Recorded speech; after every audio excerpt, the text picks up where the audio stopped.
नमस्कार, मी अलका पाटील. सासू सुनेच्या किचन मध्ये पुन्हा एकदा आपले स्वागत आहे. आम्ही आज बनवणार आहोत सुक्की गवारची भाजी. चला तर बघूया. गवार शेंग घेतली 150 ग्रॅम. त्याला स्वच्छ धुवून असं त्याचे शेंडे काढून घेतले, मागचा आणि पुढचा भाग काढून घेतलाय आणि असे त्याचे तुकडे करून घेतले. सुक्या मसाल्यांमध्ये घेतले हळद 1 छोटा चमचा, अर्धा चमचा लाल तिखट, मोहरी, जिरं, धने जिऱ्याची पूड घेतली 1 मोठा चमचा, कांदा लसण मसाला घेतलाय, मिक्स मसाला, चवीपुरता मीठ, लसणच्या पाकळ्या घेतल्या 3-4, त्याला बारीक चिरून घेतले, टोमॅटो घेतला 1 मीडियम साईजचा आणि 2 कांदे घेतले मीडियम साईजचे, त्याला उभे चिरून घेतले. हे बघा अशी उभी स्लाइस केले आणि थोडीशी कोथिंबीर, फोडणीसाठी तेल. एक कढई घेतली आहे, कढई तापली आहे. अगोदर थोडंसं तेल टाकून घेते आणि आपल्याला ह्या शेंगा अगोदर वाफ लावून घ्यायच्या आहे आणि नंतर फोडणी द्यायची आहे. 5 मिनिटं शिजू द्यायच्या.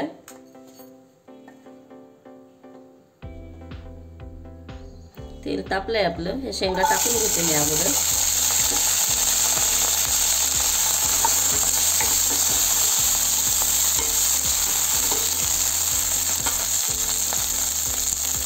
थोडीशी हळद टाकून घेते,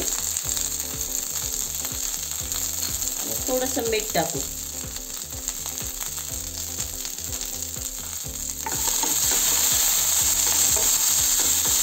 मिक्स करून घेतलं एकदा छान.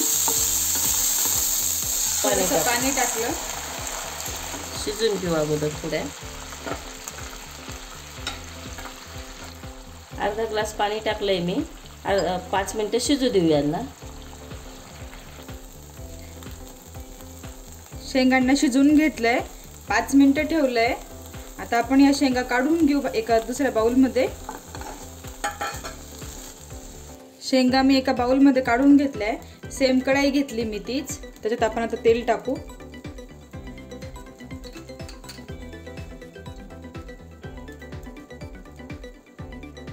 दोन पळ्या इतकं तेल घेतलेलं आहे. तेल छान तापू द्यायचंय.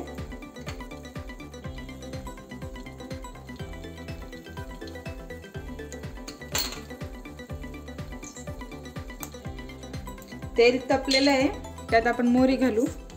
मोहरी छान तळतळ द्यायची आहे.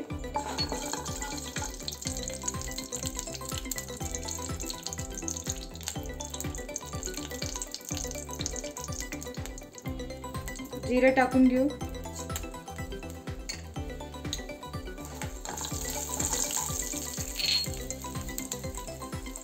लसण,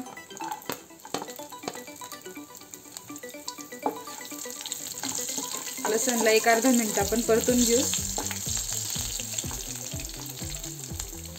आणि कांदे पण टाकून घेऊ.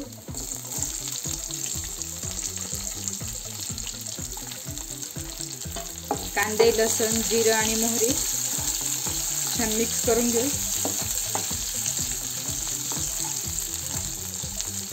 याचा कलर बदलेपर्यंत आपण याला परतून घेऊ. कांद्याचा कलर बदलेपर्यंत. कांद्याचा कलर बदललेला आहे बघा. आता आपण यात टोमॅटो टाकून घेऊ. टोमॅटो मिक्स करून घेऊ.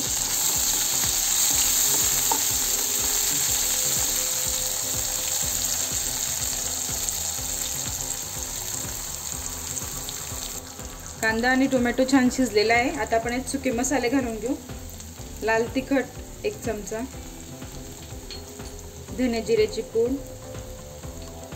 मिक्स मसाला, कांदा लसण मसाला आणि आपण पहिले शिजवताना हळद वापरली होती, तेव्हा थोडी हळद घातली होती. आता आपण थोडी हळद घालून घेऊ. चवीपुरता मीठ, थोडीशी कोथिंबीर टाकू आणि आपण जे शिजवून घेतले ना शेंगा त्या टाकून घेऊ आणि पुन्हा एकदा मिक्स करून घेऊ.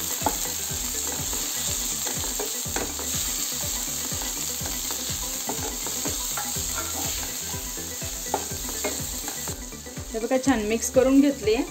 आपण याला आता 2 मिनिटं झाकण ठेवून होऊ देऊ. 2 मिनिटं झालेले आहे.